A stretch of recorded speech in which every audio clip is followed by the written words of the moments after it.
السلام عليكم ورحمة الله وبركاته.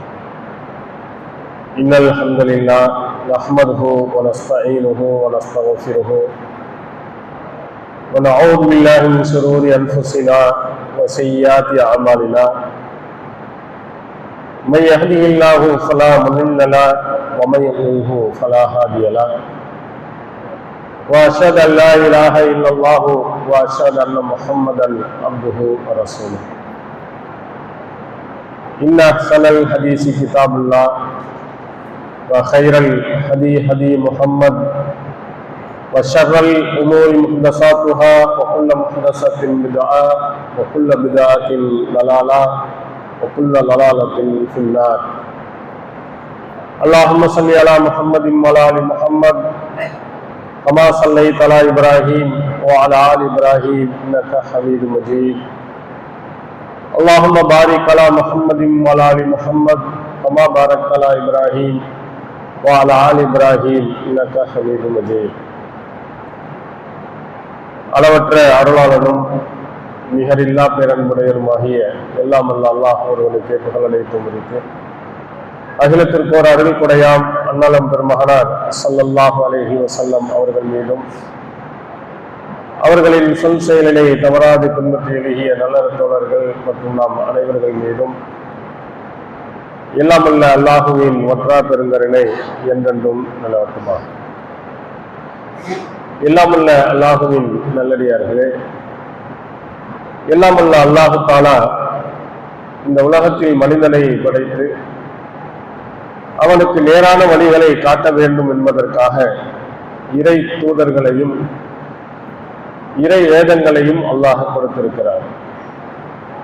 அதன் இறுதி தூதுவராக இவ்வுலகத்தில் நபிகள் பெருமானார் ஸல்லல்லாஹு அலைஹி வஸல்லம் அவர்கள் 1400 ஆண்டுகளுக்கு முன்பாக அரபுலகத்தில் தோன்றி இஸ்லாத்தினுடைய அறிவுரைகளையும் கட்டளைகளையும் கொள்கைகளையும் இந்த மக்களுக்கு எடுத்துரைத்திருக்கிறார்கள். அந்த கொள்கையினால் ஈர்க்கப்பட்டவர்கள் இன்று உலகத்தில் எல்லா பகுதிகளிலேயும் இருந்து வருவதை நாம் பார்க்கிறோம். உலகத்தில் தோன்றியிருக்கக்கூடிய மதங்களிலேயே மிக கடுமையாக எதிர்க்கப்படக்கூடிய ஒரு மார்க்கம் என்றால் அது இஸ்லாமிய மார்க்கம்தான். இந்த இஸ்லாமிய மார்க்கத்திற்கு எதிரான ஆட்சியாளர்கள், அதிகாரம் படைத்தவர்கள் ஏராளமானவர்கள் இருக்கிறார்கள். பொருளாதாரம் படைத்தவர்கள் இருக்கிறார்கள், ஊடகவியல் இருக்கக்கூடியவர்களும் இருக்கிறார்கள். ஏராளமானவர்கள் இஸ்லாத்தை கடுமையான முறையில் விமர்சித்தும் அதை அழிப்பதற்கும் ஏராளமான சூழ்ச்சிகளையும் செய்து கொண்டிருக்கிறார்கள். அன்றிலிருந்து இன்று வரையிலும் செய்கிறார்கள். ஆனால் இஸ்லாமிய மார்க்கத்தை அவர்களால் அழிக்க முடியவில்லை, அழிக்கவும் முடியாது. ஏன் இந்த இவ்வளவு கடுமையான எதிர்ப்புகளுக்கு மத்தியிலும் இஸ்லாம் நிலைத்து நிற்கிறது என்றால் அதனுடைய கொள்கையும் கோட்பாடுகளும் அதனுடைய அறிவுரைகளும் அதனுடைய இறுதி தூதுவராக வந்த நபிகள் பெருமானார் ஸல்லல்லாஹு அலைஹி வஸல்லம் அவருடைய செயல்பாடுகளும் தான். அந்த உண்மையான கொள்கையின்பால் எவ்வளவு எதிர்ப்பு வந்தாலும் அதிலே நீடித்து இருப்பவர்கள் இருந்து கொண்டே இருப்பார்கள், வருபவர்கள் தொடர்ச்சியாக வந்து கொண்டே இருப்பார்கள் என்பதற்கு அந்த கொள்கையினால் ஈர்க்கப்பட்ட மக்கள் தான் காரணம். நபி ஸல்லல்லாஹு அலைஹி வஸல்லம் அவர்கள் இந்த உலகத்தில் எவ்வளவு அறிவுரைகளை சொன்னார்களோ அந்த அறிவுரைகள் படி தான் முதலில் நடந்தவர்களாக, இந்த மக்களுக்கு அதை எடுத்துரைப்பின்படி நடந்து காட்டியவர்களாக இந்த உலகத்தில் இருந்திருக்கிறார். திருமறை குர்ஆன் நபி ஸல்லல்லாஹு அலைஹி வஸல்லம் அவர்களை பார்த்து சொல்கிறது, ஃபைதா ஹகம்த பைனன் நாஸ் ஃபஹ்கும் பில் கிஸ்த். நீ மக்களுக்கு மத்தியில் தீர்ப்பு வழங்குவதாக இருந்தால் நேர்மையான முறையில் தீர்ப்பு வழங்கு. இன்னல்லாஹ யுஹிப்புல் முக்ஸிதீன். அல்லாஹு தஆலா நேர்மையானவர்களை விரும்புகிறார் என்று அந்த வசனத்தில் அல்லாஹ் சொல்கிறார். மக்களிடத்திலே தீர்ப்பு வழங்கினால் அந்த தீர்ப்பு நேர்மையானதாகவும் நியாயமானதாகவும் இருக்க வேண்டும். இது அல்லாஹ் நபிகளாருக்கு சொன்ன கட்டளை. நபி ஸல்லல்லாஹு அலைஹி வஸல்லம் அவருடைய வாழ்நாளில் இது போன்ற பல பிரச்சனைகளை சந்தித்தார்கள். அத்தனை பிரச்சனைகளிலையும் நீதத்துடனும் நேர்மையுடனும் நடந்ததினால்தான் அந்த மக்கள் நபிகளாரை அளவு கடந்து நேசித்தார்கள். நபிகளார் ஒரு சட்டத்தை சொல்லியிருக்கிறார்கள், எந்த ஒரு பொருளை கொடுப்பதாக இருந்தாலும் வலதுபுறத்தில் உள்ளவர்களிடத்தில் இருந்து நீங்கள் கொடுக்க வேண்டும். இது நபிகளார் மக்களுக்கு சொன்ன சட்டம். புகாரியில் இடம் வருகிறது, ஒரு தடவை பால் வருகிறது, மீது உள்ளது ரசூல் ஸல்லல்லாஹு அலைஹி வஸல்லம் அவர்கள் கொடுக்க போகிறார்கள். அப்போ அன் யசாரிஹி அபூ பக்கர் வ யமீனிஹி ஆராபியும், நபிகளாரினுடைய இடதுபுறத்தில் அபூபக்கர் சித்திக்கும், வலதுபுறத்தில் ஒரு கிராமப்புறத்தை சார்ந்தவரும் இருக்கிறார். இப்போ நபிகளார் சொன்ன சட்டம் வலதுபுறத்தில் இருந்து கொடுக்க வேண்டும். அங்க வலதுபுறத்தில் இருப்பது யாரோ யார் என்றே தெரியாத ஒரு கிராமப்புறத்தில் வந்த ஒரு மனிதர். உடனே உமர் ரலியல்லாஹு அன்ஹு அவர்கள் முந்திக் கொண்டு சொல்கிறார்கள், அல்லாஹ்வின் தூதர் அவர்களே அபூபக்கருக்கு கொடுத்துருங்க. ஆனா அவர் வயதை மூத்தவர், மார்க்கத்துக்காக தியாகம் செய்தவர் என்ற அடிப்படையில் உமர் ரலியல்லாஹு அன்ஹு முந்திக் கொண்டு சொல்கிறார்கள். ஆனால் நபிகளார் கொடுக்கல. அந்த கிராமப்புறத்திற்கு தான் கொடுத்துட்டு சொன்னார், ஐமன் ஐமன், வலதுபுறத்தில் உள்ளவர் வலதுபுறத்தில் உள்ளவருக்கு தான், அவருக்கு தான் தகுதியானவர், வலதுபுறத்தில் உள்ளவருக்கு தான் கொடுக்க வேண்டும் என்று அவர்கள் அதிகமாக நேசித்த அபூபக்கர் இருந்தாலும் சட்டப்படி யாருக்கு கொடுக்கணுமோ அவருக்கு தான் கொடுக்கணும்னு கொடுத்தார். இது நபி ஸல்லல்லாஹு அலைஹி வஸல்லம் தன்னுடைய வாழ்நாளில் ஒவ்வொரு அடியையும் எதை சொன்னார்களோ அதன்படி நீதத்துடனும் நேர்மையுடனும் நடக்கும் பொழுதுதான் அந்த மக்கள் நபிகளாரினுடைய அந்த கொள்கையின் ஈர்க்கப்படுகிறார். இதே மாதிரி ரசூலுல்லாஹி ஸல்லல்லாஹு அலைஹி வஸல்லம் அவருடைய காலத்தில் நபிகளார் ஒரு கிராமப்புறத்தை சார்ந்தவரிடத்தில் கடன் வாங்கியிருந்தார்கள். ஆனால் கடனை கொடுக்க மறந்து விட்டார்கள். உடனே அந்த கிராமப்புறத்தை சார்ந்தவர் வந்து நபி ஸல்லல்லாஹு அலைஹி வஸல்லம் அவர்கள் ரொம்ப கடுமையான முறையில் நடந்து கொள்கிறார்.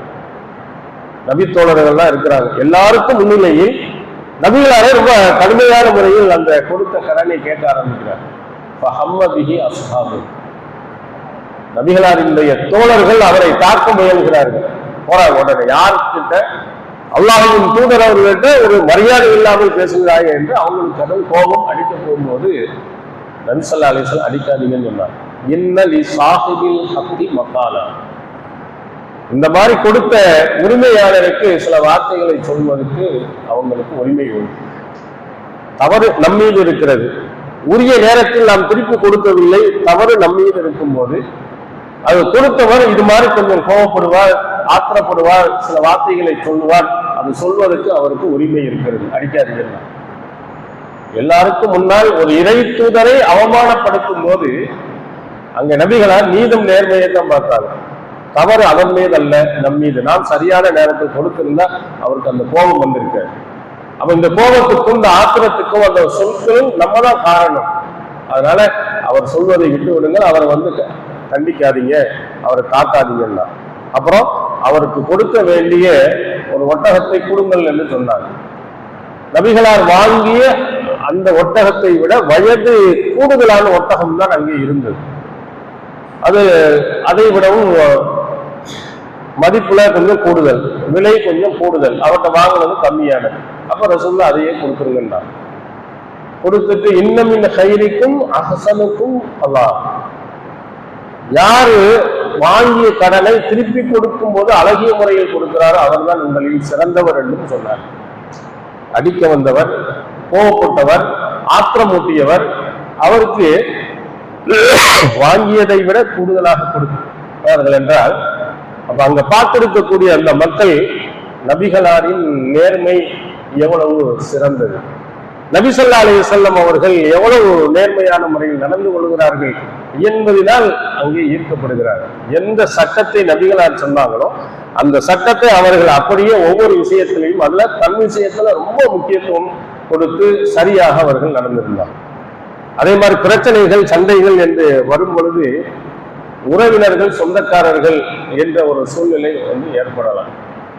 அப்ப அந்த நேரத்தில் நாம் என்ன செய்வோம்னா, நமக்கு தெரிந்தவர் என்றால், நமக்கு உறவினர்கள் என்றால் அவங்க சார்பாகத்தான் நம்ம பேச ஆரம்பிப்போம். எது நியாயம் எது சரி என்று பார்ப்பதில்லை. இது பொதுவாக எல்லா மக்களும் அது.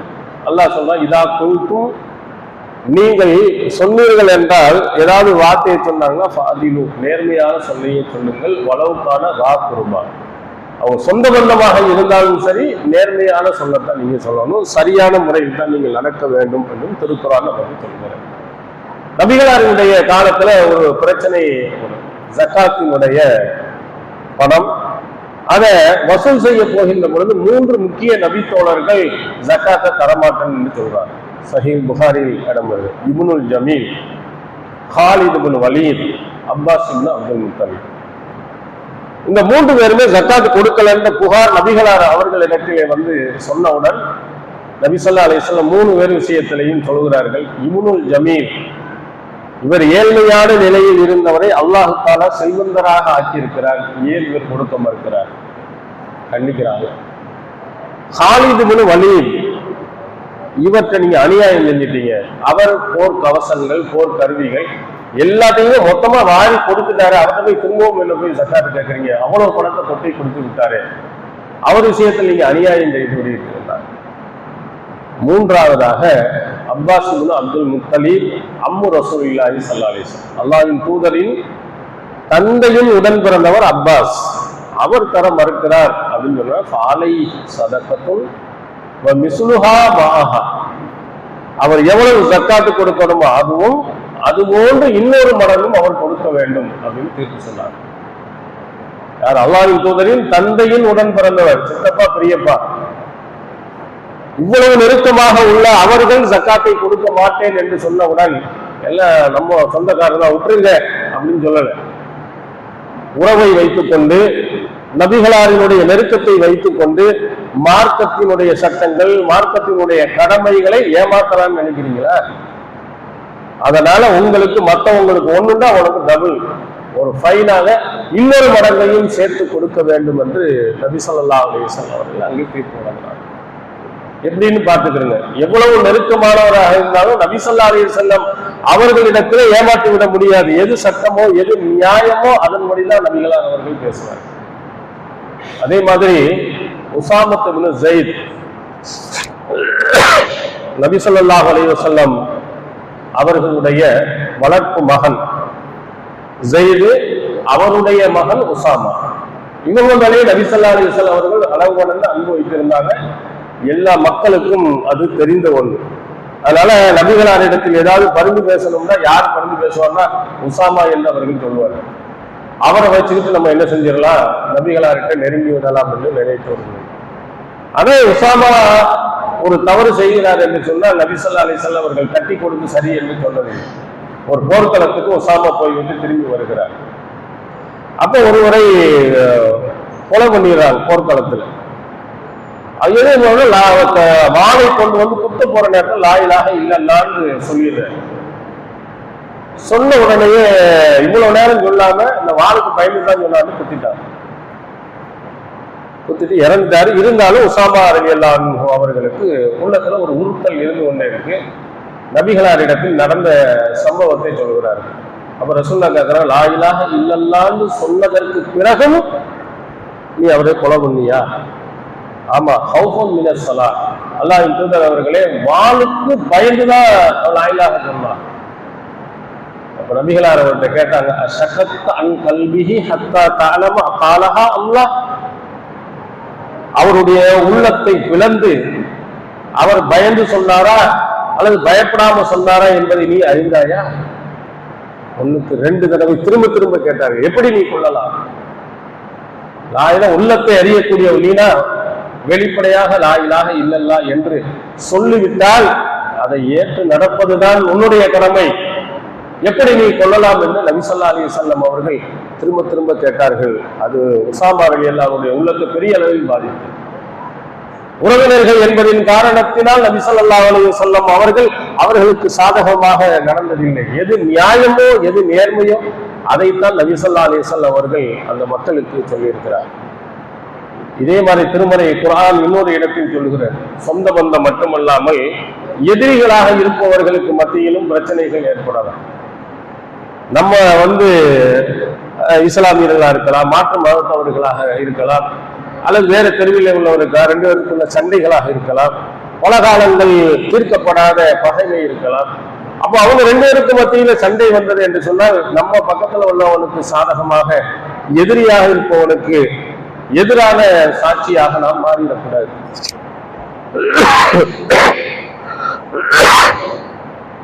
திருக்குர்ஆன் சொல்லுகிறது அழகாக, லா யஜ்ரி மன்னக்கும் ஷனஆன கௌமின் அல்லா தாதிலு, யஅதிலு ஹுவ அக்ரபுல் தக்வா.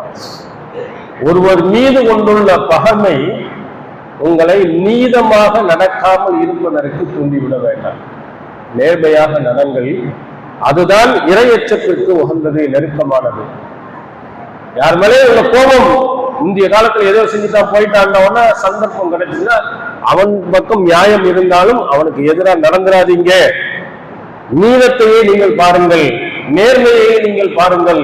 நீதமாக நடப்பதுதான் இறையச்சத்திற்கு நெருக்கமானது என்று திருக்குறான் சொல்கிறது. எவ்வளவு பெரிய எதிரியா இருந்தாலும் அவன் பக்கம் நியாயம் என்று சொன்னால் அவன் பக்கம் தான் நம்ம நிற்கும்.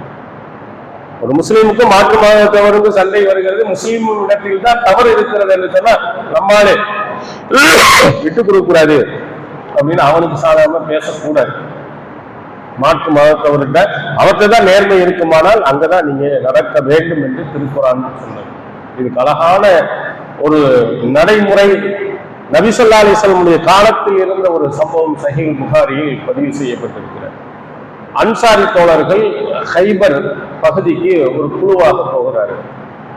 அது அடர்ந்த காடு, பேரித்த மரங்கள்லாம் நிறைய இருக்கு. போயிட்டு இருக்கும்போது வழி தவறி ஒருவர் மட்டும் பிரிஞ்சுகிறார். ஒரு குரூப்பு போயிட்டாங்க, ஒரு ஆளை காணோம். அப்புறம் திரும்ப தேடி வந்து அவர்களை பார்க்கிறார்கள். அவர் கொல்லப்பட்டு கிடக்கிறார். ஹைபர் யாருடைய பகுதினா டோட்டலா எல்லாமே யூதர்கள் இருந்த பகுதி, முஸ்லிம்கள் அங்க கிடையாது, யூதர்கள் தான் நிறைந்திருந்தார். அப்போ இங்கே போனவர்கள் ஒரு ஆளை விட்டுட்டு இப்படியே போயிட்டாங்க. திரும்ப ஆளை காணாமன்னு தேடி பார்க்க வர்றதுக்குள்ள கொலை செய்யப்பட்டு கிடக்கிறார். போனவங்கள யாரும் கொலை பண்ணல. அங்க இருக்க பகுதி யாரு எதுன்னு சொன்னா யூதர்களுடைய பகுதி. அப்ப யூதர்கள் தான் இவர்களை கொண்டுட்டாங்க அப்படின்னு சொல்லிட்டு அந்த மக்கள்கிட்ட போய் கேட்ட போது நாங்க யாரும் கொல்லல அப்படின்னு சொல்லிட்டாங்க. எங்களில் யாரும் கொல்லவில்லை, யாருன்னு எங்களுக்கு தெரியாது, இவங்க பொய் சொல்றாங்க அப்படின்னு சொல்லிட்டு அன்சாரி தோழர்கள் நபிகளாரிடத்தில் போய் வழக்கை கொண்டு போய் சேர்த்தாங்க. யூதர்களுக்கு எதிராக தீர்ப்பு கொடுக்கணும் அப்படின்னு. அப்ப ரசூல் ஸல்லல்லாஹு அலைஹி வஸல்லம் அழகான ஒரு வார்த்தையை சொன்னாங்க, தஅத்தூன பில் பையினாத்தி அலா மன் கதல.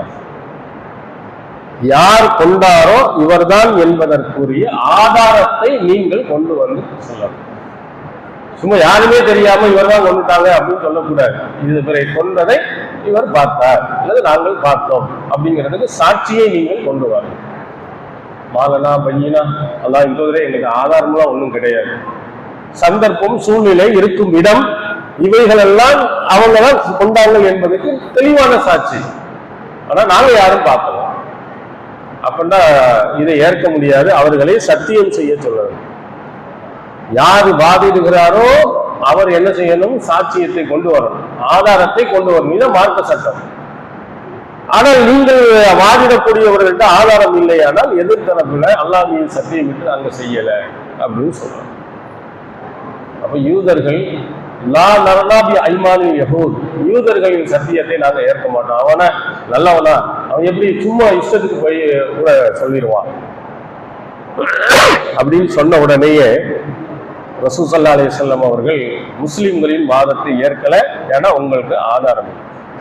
அதனால் பாதிக்கப்பட்டவருக்கு இப்லிஸ் சதகா, தர்மத்தின் மூலம் ஜகாத்தின் மூலம் வந்திருந்த ஒட்டகத்திலிருந்து 100 ஒட்டகத்தை முஸ்லிம்கள் சார்பாக அந்த மக்களுக்கு கொடுத்தாங்க. கொல்லப்பட்டவருடைய குடும்பத்துக்கு கொடுத்தாங்க. யூதர்களுக்கு எதிராக ஒரு சின்ன ஒரு எதிரான நடவடிக்கை கூட நபிகளால் செய்ய பார்த்தா அந்த சூழ்நிலை எல்லாத்தையும் பார்த்தா 100க்கு 200% அவர்களை தவிர வேற யாரும் செய்திருக்க வாய்ப்பில்லை.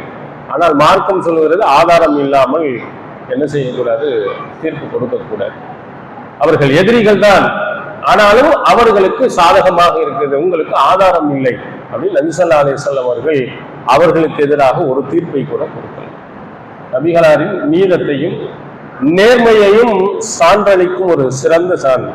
நினைத்திருந்தால் அவங்களுக்கு எதிராக நடவடிக்கை எடுக்க சொல்லியிருக்காங்க. அல்லது குறைந்தபட்சம் உங்க பகுதியில தான் இறந்திருக்கிறாரு, அதனால 100 ஒட்டகத்தை நீங்க தான் கொடுக்கணும் கூட சொல்லியிருக்கலாம். அது கூட கொடுக்கல. முஸ்லிம்களுடைய நிதியில் இருந்துதான் அந்த மக்களுக்கு கொடுத்தார்களே தவிர அவங்களுக்கு எதிராக ஒரு சின்ன நடவடிக்கையோ எடுக்கல. இது நபிகளாரினுடைய நீதம் நேர்மைக்கு, இஸ்லாத்தினுடைய நீதம் நேர்மைக்கு மிக தெளிவான ஒரு சான்று. இது நபிகளாரின் வரலாறு நீங்கள் எடுத்து பார்த்தீங்கன்னா அவ்வளவு நீதம் நேர்மை, எதிரிகளிடத்தில் கூட அவ்வளவு தெளிவாக நடந்திருக்கிறார். ஆனால் இன்றைய உலகத்தில் நீங்கள் பார்த்தீர்களானால் இஸ்லாமியர்கள் அப்படின்னு சொல்லிட்டாலே இஸ்லாமியருக்கு எதிராக எல்லா வகையிலையும், அதுவும் போது இருக்கக்கூடிய ஆளும் கட்சியிலிருந்து எல்லாரும் இஸ்லாத்துக்கு எதிராக அத்தனை விதமான சூழ்ச்சிகளையும் செய்து முஸ்லிம்களை கருவறுக்கக்கூடிய வேலைகளை தொடர்ச்சியா செய்து கொண்டிருக்கிறார். இப்போ நீங்கள் உத்தரப்பிரதேசத்துல சாம்பல் அப்படிங்கிற ஒரு ஊர்ல ஒரு பள்ளியாசல், அதுல ஒரு பெரிய கலவரம் நடந்து காவல்துறையின் துப்பாக்கி சூழல 5 முஸ்லிம்கள் கொல்லப்பட்டிருக்கிறார்கள். நிறைய முஸ்லிம்கள் கைது செய்யப்பட்டிருக்கிறார். அந்த பள்ளியாசல் பிரதேசம் என்ன, அது முகலாயருடைய காலத்தில் இருந்த பள்ளியாசல். தொடர்ச்சியாக முஸ்லிம்கள் வழிபட்டு கொண்டு இருக்கிறாங்க. ஷாஹி ஜாமிய மஸ்ஜித் அப்படின்னு அந்த பள்ளியாசலுடைய பெயர். இந்த பள்ளியாசல் திடீர்னு ஒரு ஆள் கோர்ட்ல வந்து ஒரு தாக்கல் செய்யறாரு. இவர் கல்கி அவதாரம் எடுத்தவர், அவர் இருந்த கோயில்ல தான் இந்த பள்ளியாசல் கட்டப்பட்டிருக்கு. அதனால இதில் அகழ்வாராய்ச்சி நடத்தி அதை எங்கள்கிட்ட வாங்கி தரணும்னு 18ஆம் தேதி மதியானம் கோர்ட்ல வைக்கிறார். உடனேயே அன்னைக்கு சாயந்தரமே தீர்ப்பு கொடுக்கப்படுகிறது, அகழ்வாராய்ச்சி செய்யலாம். இது டிஸ்ட்ரிக்ட் கோர்ட். அடுத்த நாள் காலையில புறப்பட்டு அகழ்வாராய்ச்சி செய்ய போறோம் பள்ளியாசல் உள்ள போயிடுறாங்க. இதுலதான் பிரச்சனை ஏற்படுது. ஒரு நீதிமன்றத்துல நீங்கள் எத்தனையோ வழக்குகளை பார்த்திருப்பீங்க. ஒரு வழக்கு போனோம்னா அது வரிசைப்படி எண் கொடுத்து 1, 2, 3, 4 நம்ம எத்தனாவது அதுக்கு பிறகுதான் வரும். நீதிமன்றத்துல ஏராளமான வழக்குகள் தேங்கி கிடக்கிறது. சும்மா வந்தவொடனே யாரும் வர்றாங்களான்னு பார்த்துட்டு இருக்கிற அளவுக்குலாம் இல்லை. ஆனால் இந்த இதை நம்ம போய் திடீர்னு ஒரு சிவில் வழக்கு நம்ம கொடுத்தா, அது கிரிமினல் வழக்கா இருந்தாதான் சீக்கிரம் வரும். சிவில் வழக்குன்னா பல வருஷங்கள் ஆகலாம், இன்னும் தீர்ப்பு வழங்கப்படாமல் எத்தனையோ. மதியானம் கொடுத்து அன்னைக்கு சாயந்தரமே தீர்ப்பு எப்படி வருது, எப்படி எடுத்துக்கிட்டாங்க? இது அவசர வழக்கா, ஒரு பெரிய பிரச்சனைக்குரிய வழக்கா? இதனால் எவ்வளவு பிரச்சனைகள் உருவாகும் என்பது நீதிமன்றத்துக்கு தெரியாதா? கொடுத்த உடனே சாயந்தரம் வந்து அடுத்த நாள் வந்து உள்ள போடுறாங்க. இது மாதிரி உள்ள விஷயங்கள் யாருக்கு நடக்குதுன்னா முஸ்லிம்களுடைய பகுதியில் நடக்குது. நானவாபி மஸ்ஜித்ல இதே மாதிரி அன்னைக்குதான் அவர் ரிட்டையர்ட் ஆக போறாரு, உடனே ஒரு தீர்ப்பு கொடுக்குறாரு. அடுத்த நாளே வந்து அங்க வழிபாட்டு இதெல்லாம் நடக்க வேண்டும் என்று தீர்ப்பு கொடுத்துட்டு போறாரு. இது எவ்வளவு பெரிய சென்சிட்டிவான ஒரு பிரச்சனை, இதுல எவ்வளவு தெளிவு இதை கையாள வேண்டும். ஒரு ஆளுக்கு எதிராக நடந்தா அவங்கள்ட்ட ஒரு கருத்து கேட்கணுமா இல்லையா? அந்த பள்ளிவாசலுடைய நிர்வாகிகள்கிட்ட என்னப்பா இப்படி சொல்றாங்களேன்னு ஒரு கருத்து கூட கேட்காமல் நடக்கிறது. இது எங்க மட்டும் நடக்குதுன்னா முஸ்லிம்களுக்கு எதிராக வர்றதுல மட்டும்தான் இப்படியே நடக்குது. ஆரம்ப காலத்துல இருந்து பாருங்க, அப்சல் குரு என்பவரை தூக்குல போட்டாங்க. நீதிமன்றம் என்ன தீர்ப்பு சொல்லுச்சு? ஐ விட்னஸ் இருக்கணும், நேரடியா கண்ணால் பார்த்து இருந்தாதான் தூக்கு தண்டனையை கொடுக்கணும். இல்லை, நீங்க எப்படி கொடுத்தீங்க அப்படின்னு கேட்டா கூட்டு மனசாட்சி, எங்களுக்கு எல்லாரும் அவரை தூக்குல போடணும்னு எங்க மனசாட்சி சொல்லுது அப்படின்னு எழுதினாங்க. நிறைய சமூக ஆர்வலர்கள்லாம் அந்த நேரத்துல அதை கடுமையாக விமர்சித்தாங்க.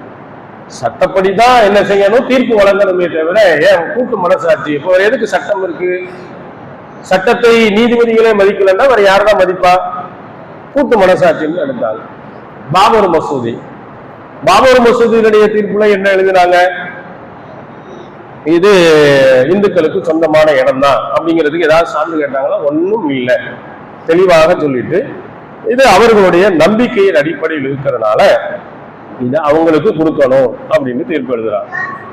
ஒரு இடத்தை யாருக்குரியது என்பதற்கு தீர்ப்பு வழங்குவதற்கு எத்தனையோ சட்ட விதிகள் உண்டு. அந்த சட்ட விதியில ஒன்னையும் மதிக்கல. ஏறத்தாழ 67 ஏக்கருக்கு மேல் உள்ள ஒரு இடத்தை அபகரித்து விட்டு 5 ஏக்கர் நிலத்தை உத்தரப்பிரதேசம் எங்க ஒரு காட்டுக்குள்ள இவங்களுக்கு போனா கோயிலும் கொடுத்து விடுங்க என்று தீர்ப்பு எழுதுகிறார். இதுவும் கடுமையாக அந்த நேரத்தில் சமூக ஆர்வலர்கள் கடுமையா விமர்சித்தாங்க. இதெல்லாம் முஸ்லிம்கள் என்பதற்காக எதிராக, இது மற்றவங்களுக்கு யாருக்குமே வரல. எத்தனையோ இடங்கள் இது மாதிரி இருக்குன்னு சொல்றாங்க. போ சபரிமலை ஐயப்பன் கோயில் கூட பழங்குடியினருடைய வழிபாட்டு தலமாக இருந்துச்சு, அதுக்கு மேலதான் கட்டியிருக்காங்கன்னு ஒரு கருத்து இருக்கு. இதுக்கு போய் அங்க போய் உள்ள கேச கொடுத்தோம்னா உடனே எடுத்துக்கிடுவாங்களான்னா எத்தனையோ புத்தர் கோயில்கள் மேலேயும் இது மாதிரி சொல்லப்பட்டிருக்கிறது. அதெல்லாம் இல்லை. முஸ்லிம்கள் என்று சொல்லும் போது மட்டும்தான் இது மாதிரி நடக்கும். அஹ்லாக் என்ற ஒரு முதியவர் படுகொலை செய்யப்படுகிறார். எதுக்காக வேண்டி? ஒரு பசுமாட்டு இறைச்சி வைத்திருந்தாலும் பொய்யான காரணத்தை சொல்லி கொண்டான். அவனை என்ன செஞ்சாங்க? ஒன்றும் செய்ய. இது மாதிரி தடி எடுத்தவனெல்லாம் தண்டல்காரன் என்பதை போன்று எல்லாரும் தன்னுடைய சட்டத்தை முஸ்லிம்களுக்கு எதிராக எடுக்கின்ற பொழுது தாராளமாக என்ன செய்கிறார்கள்? அனுமதிக்கிறார்கள்.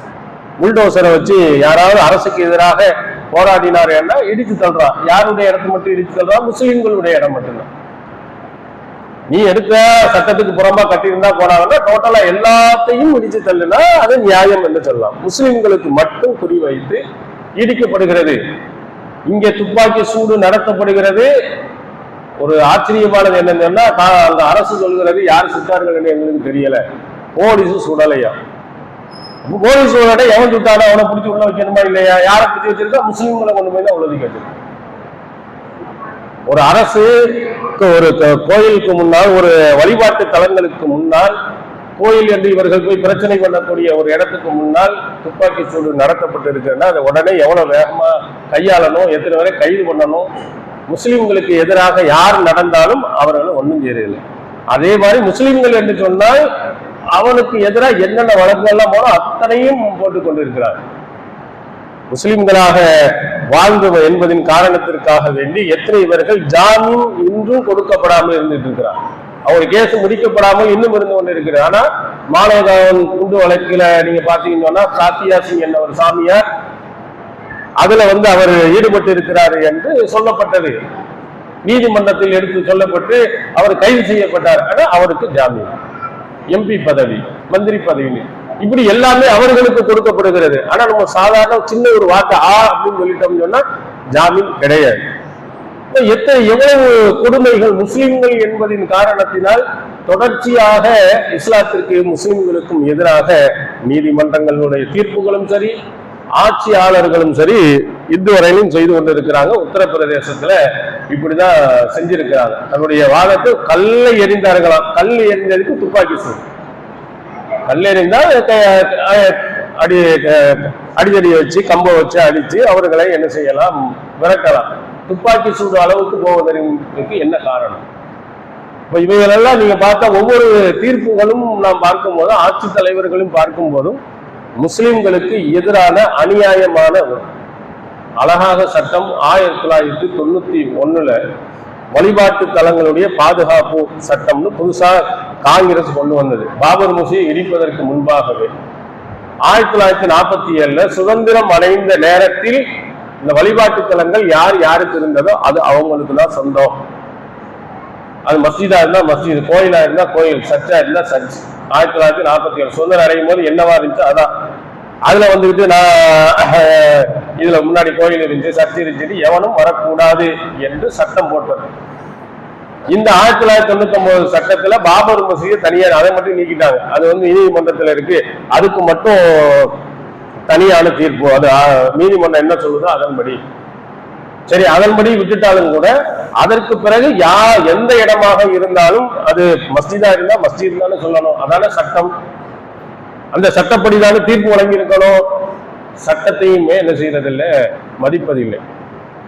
நீதிமன்றங்கள் மதிக்கவில்லை, ஆனால் ஆட்சியாளர்கள் மதிக்கவில்லை என்றால் வேறு யாருதான் அதை மதிப்பாங்க, யாரு அதை மதித்து நடப்பார்கள் என்பது நமக்கு தெரியவில்லை. இது மாதிரி அட்டூழியங்கள் முஸ்லிம்களுக்கு எதிராக தொடர்ச்சியாக நடந்து கொண்டு வருவதையும், அது ஆட்சியாளர்கள் இந்த விஷயத்துல தூண்டிவிட்டு மத கலவரங்களை ஏற்படுத்தி முஸ்லிம்களை அழிப்பதில் ரொம்ப முன்னணியா இருக்கிறார். இதையெல்லாம் நாம் கவனத்தில் வைத்து நாமும் கவனமான முறையில் நாம் இருக்க வேண்டும். படைத்த இறைவனிடத்திலையும் இது மாதிரி அட்டூழியக்காரர்கள், அக்கிரமக்காரர்களுக்கு எதிராக அல்லாஹ்வுடைய அந்த உதவியின் மூலம் அவர்களை அழிப்பதற்கும் நாம் பிரார்த்தனை செய்ய வேண்டும். எல்லாம் வல்ல அல்லாஹு தஆலா அவனை மட்டும் வணங்குவதற்காக கட்டப்பட்ட இறை இல்லங்கள் பாதுகாத்து அதிலே முஸ்லிம்கள் முறையான முறையில் தொழுவதற்கும் அல்லாஹ் பெருதவியை செய்ய வேண்டும் என்று பிரார்த்தித்தவனாக இந்த உரையை நிறைவு செய்கிறேன். வாஹல்லாஹ்.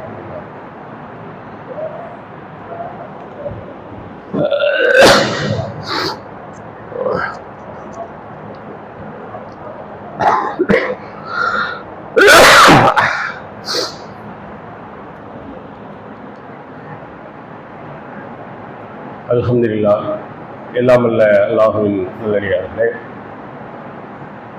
நம்ம இந்தியாவில் நிறைய இது போன்ற இஸ்லாமியர்களுக்கு எதிரான நிகழ்வுகள் நடந்து கொண்டிருக்கு.